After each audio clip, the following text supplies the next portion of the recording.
मैं सौरभ हूं और काल एफएम पर आपका स्वागत है। चलिए आज की कहानी शुरू करते हैं। आज की कहानी का नाम है कुलधरा गांव।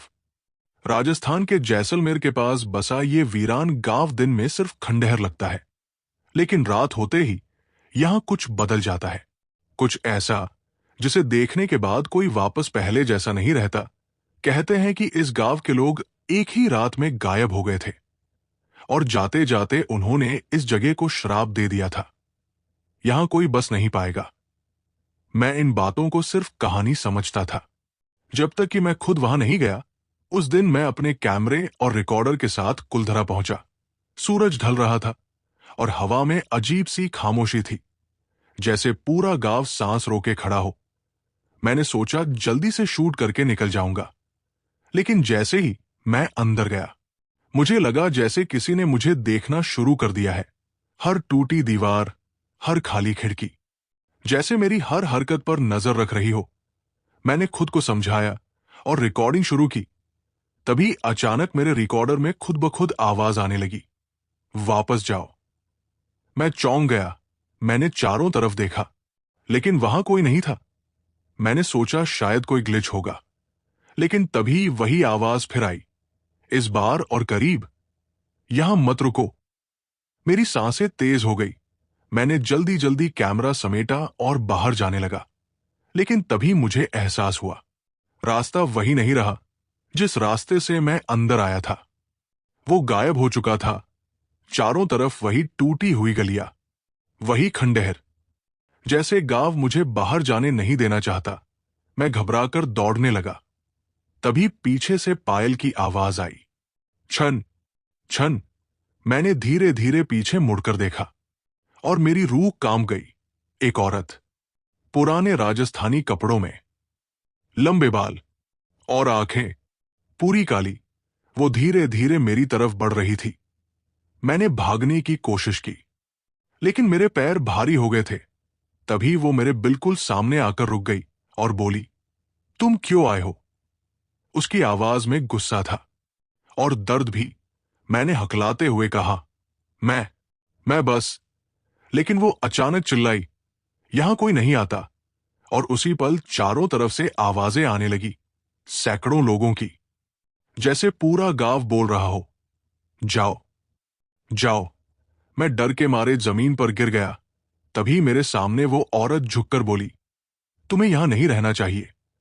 और अचानक सब कुछ शांत हो गया। जब मैंने आंखें खोली तो मैं गांव के बाहर था। सूरज निकल चुका था। सब कुछ सामान्य लग रहा था। मैंने राहत की सांस ली और तुरंत वहां से निकल गया। लेकिन कहानी यही खत्म नहीं होती, क्योंकि उस रात जब मैं घर पहुंचा, मेरे कैमरे की रिकॉर्डिंग अपने आप चालू हो गई और स्क्रीन पर वही गांव दिख रहा था। लेकिन इस बार वो वीरान नहीं था। वहां लोग थे, चलते हुए, बात करते हुए, जैसे वो गांव कभी उजड़ा ही नहीं था। और उनमें से एक ने सीधे कैमरे की तरफ देखा। वो वही औरत थी। उसने मुस्कुराकर कहा, तुम वापस आओगे। मेरे हाथ कांपने लगे। मैंने कैमरा बंद करने की कोशिश की, लेकिन वो बंद नहीं हुआ। और अचानक स्क्रीन काली हो गई और उसमें मेरा चेहरा दिखने लगा। लेकिन वो मैं नहीं था। उसकी आंखें काली थी और वो मुस्कुरा रहा था। उसने धीरे से कहा, अब तुम्हारी बारी है। उसी पल मुझे एहसास हुआ, कुलधरा सिर्फ एक श्रापित गांव नहीं, एक जाल है। और जो एक बार उसमें फंस जाता है, वो कभी पूरी तरह बाहर नहीं निकलता। और अगर तुम कभी वहां जाओ और तुम्हें कोई आवाज दे, वापस जाओ, तो उसे अनसुना मत करना, क्योंकि अगली बार वो तुम्हें जाने नहीं देगा। लेकिन उस रात के बाद मुझे समझ आ गया कि कुलधरा ने मुझे पूरी तरह छोड़ा नहीं है। वो बस इंतजार कर रहा है, सही समय का। अगले कुछ दिनों तक सब सामान्य रहा, लेकिन हर रात मुझे वही सपना आने लगा। मैं उसी गांव की गलियों में खड़ा हूं। चारों तरफ लोग हैं, लेकिन सब मुझे देख रहे हैं।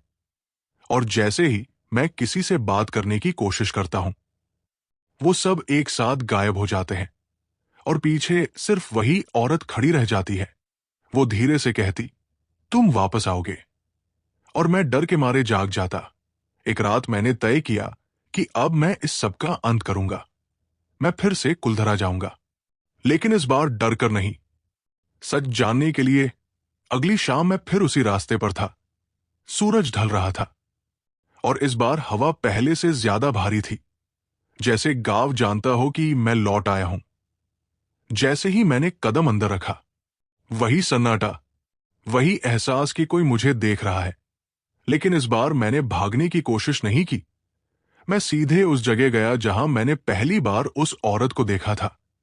कुछ पल सन्नाटा रहा, फिर अचानक वही पायल की आवाज गूंजी, छन छन, और वो मेरे सामने थी। लेकिन इस बार उसका चेहरा उतना डरावना नहीं था। वो मुझे घूर रही थी, जैसे मेरा इंतजार कर रही हो। मैंने हिम्मत करके पूछा, तुम कौन हो? वो कुछ देर चुप रही, फिर बोली, हम वो हैं जिन्हें यहां छोड़ दिया गया। उसकी आवाज में दर्द था। मैंने कहा, क्या तुम मुझे छोड़ दोगी? उसने धीरे से सिर हिलाया। अगर तुम हमें याद रखोगे। मैं समझ नहीं पाया। मतलब? वो बोली, इस गांव की कहानी, जो सच है, उसे लोगों तक पहुंचाओ। तभी अचानक मेरे चारों तरफ वही परछाइयां फिर से दिखने लगी। लेकिन इस बार वो मुझे डराने नहीं आई थी। वो जैसे कुछ कहना चाहती थी। तभी वो औरत बोली, हम श्राप नहीं है, हम याद है। मेरी आंखों में आंसू आ गए। पहली बार मुझे डर नहीं, बल्कि उनके दर्द का एहसास हुआ। मैंने कहा, मैं वादा करता हूं। उसी पल हवा तेज चली और सब कुछ धीरे धीरे गायब होने लगा। जब मैंने आंखें खोली तो मैं फिर गांव के बाहर था। सूरज उग चुका था। इस बार मेरे अंदर डर नहीं था, सिर्फ एक सन्नाटा और एक जिम्मेदारी। मैंने उस दिन से उनकी कहानी सुनानी शुरू की। लेकिन कहानी यही खत्म नहीं होती, क्योंकि कुछ रातों में जब मैं ये कहानी रिकॉर्ड करता हूं, मेरे माइक्रोफोन में हल्की सी आवाज आ जाती है, धन्यवाद। और कभी कभी बहुत धीरे से पायल की आवाज, छन छन। तब मुझे एहसास होता है कि कुलधरा ने मुझे छोड़ा नहीं है, उसने मुझे चुना है उनकी कहानी सुनाने के लिए। और अगर तुम ये कहानी सुन रहे हो, तो शायद ये सिर्फ एक कहानी नहीं, एक संदेश है, एक याद उन लोगों की जो अब भी वहां है और इंतजार कर रहे हैं कि कोई उन्हें भूले नहीं। जैसे जैसे मैं उनकी कहानी दुनिया तक पहुंचाने लगा, मुझे एहसास हुआ कि हर कहानी सुनाने के साथ कुछ बदल रहा है। पहले सिर्फ आवाज आती थी, फिर परछाई दिखने लगी, और अब वो मेरे आसपास रहने लगे थे। एक रात जब मैं रिकॉर्डिंग कर रहा था, अचानक माइक्रोफोन में एक से ज्यादा आवाजें आने लगी, धीमी, टूटी हुई, जैसे कई लोग एक साथ कुछ कह रहे हों। मैंने हेडफोन उतार दिए, लेकिन आवाज कमरे में भी गूंज रही थी। तभी मेरे पीछे से वही पायल की आवाज आई, छन छन। मैं धीरे धीरे पलटा, और इस बार वो अकेली नहीं थी। उसके पीछे कई लोग खड़े थे, वही गांव के लोग। लेकिन उनके चेहरे धुंधले थे, जैसे वो पूरी तरह इस दुनिया में नहीं थे। वो औरत आगे बढ़ी और बोली, तुमने हमारा वादा निभाया। उसकी आवाज में अब गुस्सा नहीं था, सिर्फ सुकून था। मैंने कहा, अब क्या तुम मुझे छोड़ दोगे? वो कुछ पल चुप रही, फिर बोली, छोड़ देंगे, लेकिन पूरी तरह नहीं। मेरा दिल बैठ गया। मतलब? उसने मेरी आंखों में देखते हुए कहा, अब तुम हमारे और इस दुनिया के बीच का रास्ता हो। मेरे हाथ कांपने लगे। मैं ये नहीं चाहता। वो मुस्कुराई, तुमने चुना नहीं, तुम्हें चुना गया है। तभी अचानक कमरे की दीवारें बदलने लगी, जैसे वो फिर उसी कुलधरा की गलियों में बदल रही हों। और मैं खुद को फिर उसी गांव के बीच खड़ा पाया। लेकिन इस बार मैं अकेला नहीं था। लोग मेरे पास आ रहे थे, धीरे धीरे, एक एक करके, और हर कोई मेरे कान के पास कुछ कह रहा था। मैं उनकी बातें समझ नहीं पा रहा था, लेकिन एक शब्द बार बार सुनाई दे रहा था, याद। तभी वो औरत फिर बोली, जब तक कोई हमें याद रखेगा, हम रहेंगे। मैंने डरते हुए पूछा, और अगर कोई भूल गया? उसका चेहरा अचानक बदल गया। उसकी आंखें फिर काली हो गई, और उसने धीरे से कहा, तो हम खुद को याद दिलाएंगे। मेरे रोंगटे खड़े हो गए। तभी अचानक सब कुछ गायब हो गया और मैं फिर अपने कमरे में था। सब कुछ सामान्य, जैसे कुछ हुआ ही नहीं। लेकिन तभी मेरी नजर मेरे रिकॉर्डर पर गई। वो अब भी चालू था और उसमें से आवाज आ रही थी। एक नई आवाज, किसी और की। उसने धीरे से कहा, क्या यह सच है? मेरा दिल रुक गया। मैंने जल्दी से रिकॉर्डिंग बंद की, लेकिन तब तक देर हो चुकी थी, क्योंकि अगले ही पल मेरे फोन पर एक मैसेज आया, मैं कुलधरा जा रहा हूं। मेरे हाथ कांपने लगे। मुझे समझ आ गया, अब कोई और इस कहानी का हिस्सा बनने वाला है। मैंने तुरंत जवाब टाइप किया, मत जाओ। लेकिन सेंड करने से पहले ही स्क्रीन ब्लैक हो गई और उसमें मेरा चेहरा दिखने लगा। लेकिन वो मैं नहीं था। उसके पीछे पूरा गांव खड़ा था और वो सब एक साथ मुस्कुरा रहे थे। तभी वही औरत आगे आई और बोली, कहानी आगे बढ़नी चाहिए। उसी पल मुझे समझ आ गया, ये सिर्फ डर नहीं, एक चक्र है जो चलता रहेगा। और अब जो भी इस कहानी को सुनेगा या पढ़ेगा, वो इससे जुड़ जाएगा। इसलिए अगर तुम ये सुन रहे हो तो ध्यान से सुनो। अगर कभी तुम्हें लगे कि कोई जगह तुम्हें बुला रही है, तो उसे हल्के में मत लेना, क्योंकि हो सकता है वो सिर्फ एक जगह नहीं, कुलधरा हो जो तुम्हारा इंतजार कर रहा है। और उस रात के बाद मुझे पहली बार समझ आया कि ये कहानी सिर्फ सुनाने भर की नहीं रही। ये अब लोगों तक पहुंचकर उन्हें छू रही थी, बदल रही थी और शायद बुला भी रही थी। मैंने खुद को रोकने की कोशिश की, रिकॉर्डिंग बंद कर दी, चैनल पर नई कहानी डालना बंद कर दिया। लेकिन अजीब बात यह थी कि फिर भी व्यूज बढ़ते जा रहे थे, लोग कमेंट कर रहे थे। हमें भी वही आवाज सुनाई दी। हमने भी सपना देखा। मैं घबरा गया, ये सब मेरे बिना अपलोड किए कैसे हो रहा था। मैंने तुरंत वीडियो खोला और मेरी रूह कांप गई। वीडियो वही था, लेकिन आवाज मेरी नहीं थी। उसमें कई आवाजें थी एक साथ, जैसे पूरा गांव बोल रहा हो। और स्क्रीन पर धीरे धीरे वही गलियां उभर रही थी जिनमें मैं फंसा था। तभी अचानक वीडियो रुक गया और स्क्रीन पर सिर्फ एक मैसेज दिखा, अब अगली कहानी तुम नहीं, वो सुनाएंगे। मेरे हाथ कांपने लगे। मैंने तुरंत चैनल बंद करने की कोशिश की, लेकिन पासवर्ड अपने आप बदल चुका था। तभी कमरे में वही ठंडी हवा चली और पायल की आवाज गूंजी, छन छन। मैं धीरे धीरे पीछे मुड़ा और इस बार पूरा कुलधरा मेरे कमरे में खड़ा था, दीवारों के आर पार, हर कोने में, हर छाया में लोग थे। वो औरत आगे आई और बोली, तुमने हमें आवाज दी, अब हम खुद बोलेंगे। मैं चिल्लाया, नहीं, ये बंद करो। लेकिन मेरी आवाज जैसे कहीं खो गई। तभी अचानक मेरे सामने एक और इंसान खड़ा था, वही जिसने मैसेज किया था, मैं कुलधरा जा रहा हूं। उसकी आंखें खाली थी और चेहरा पीला।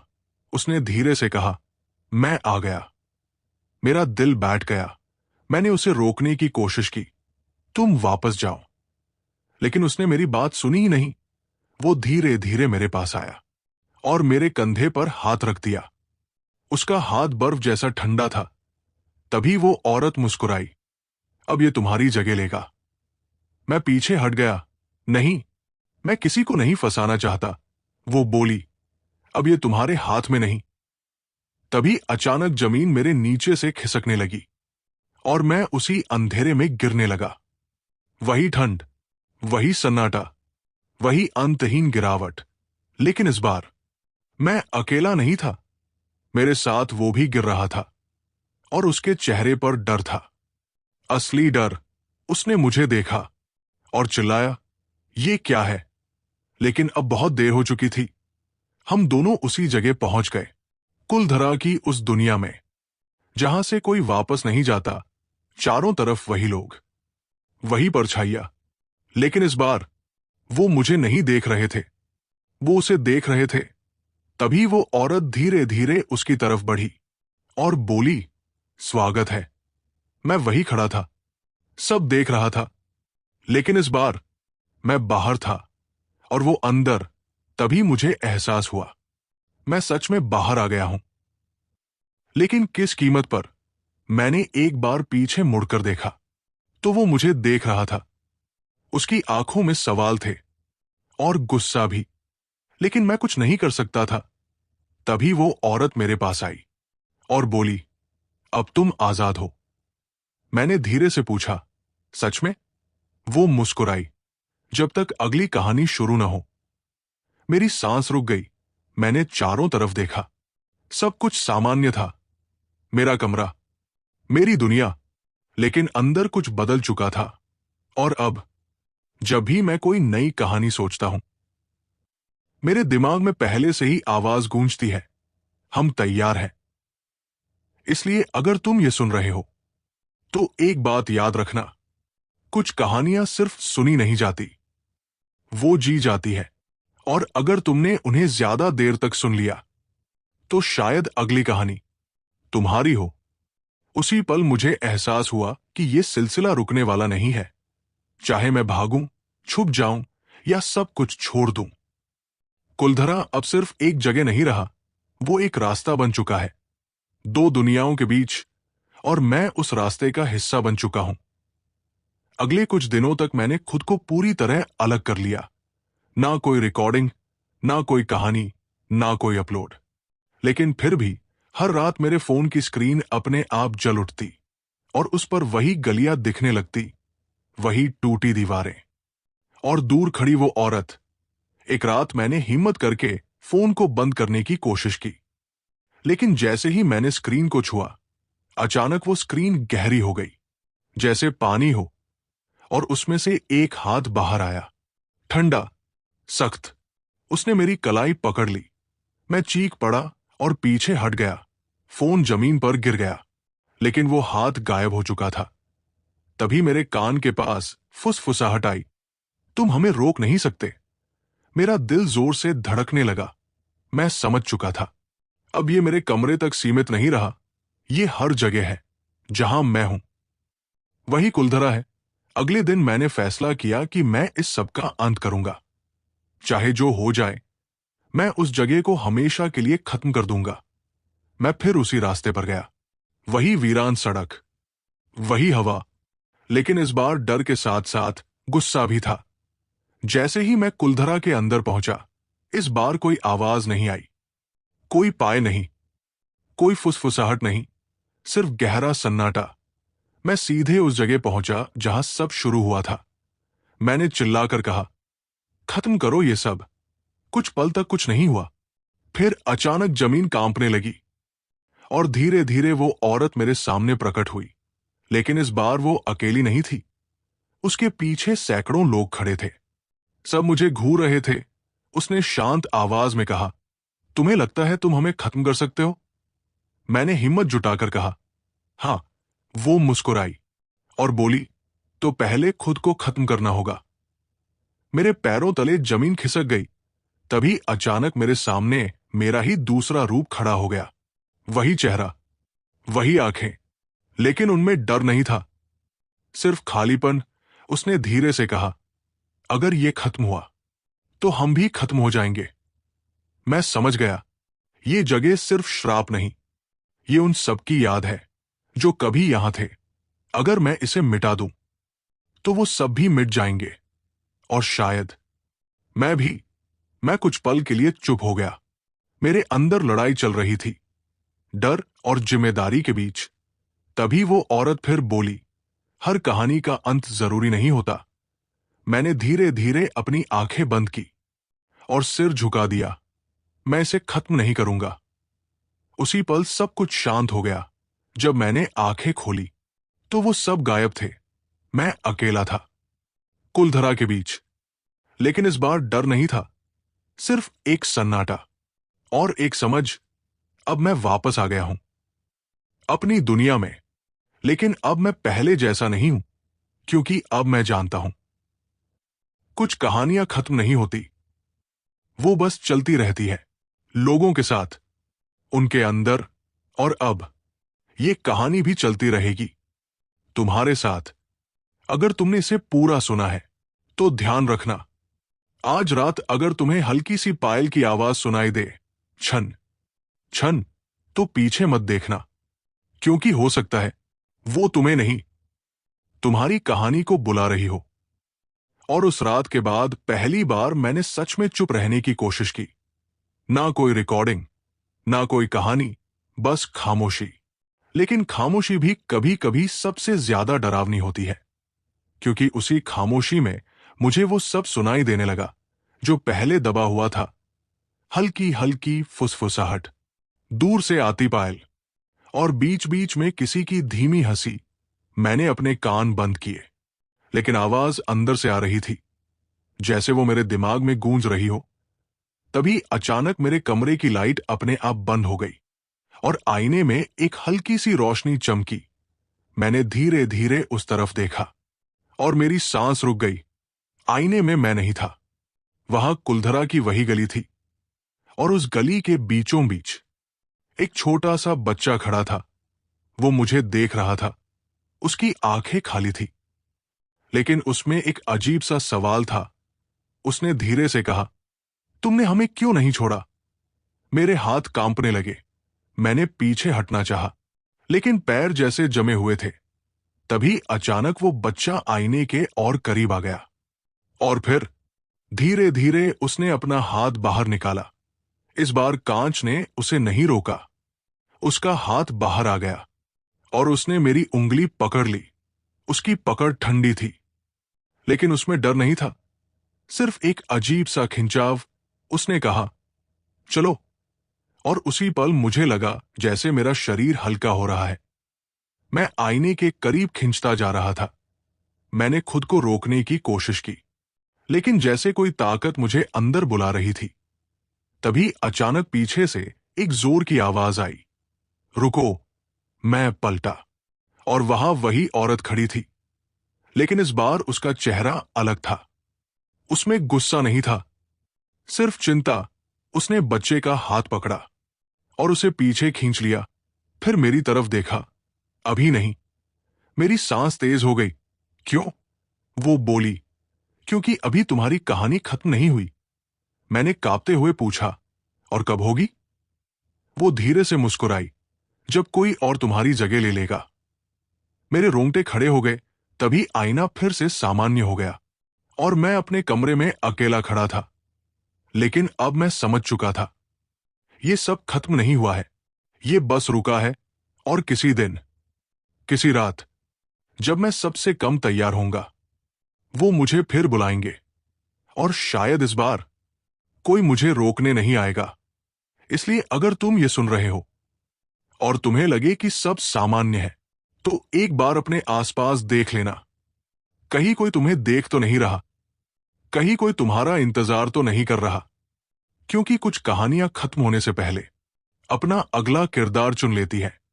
और अगर तुम ध्यान नहीं दोगे, तो हो सकता है वो किरदार तुम ही हो।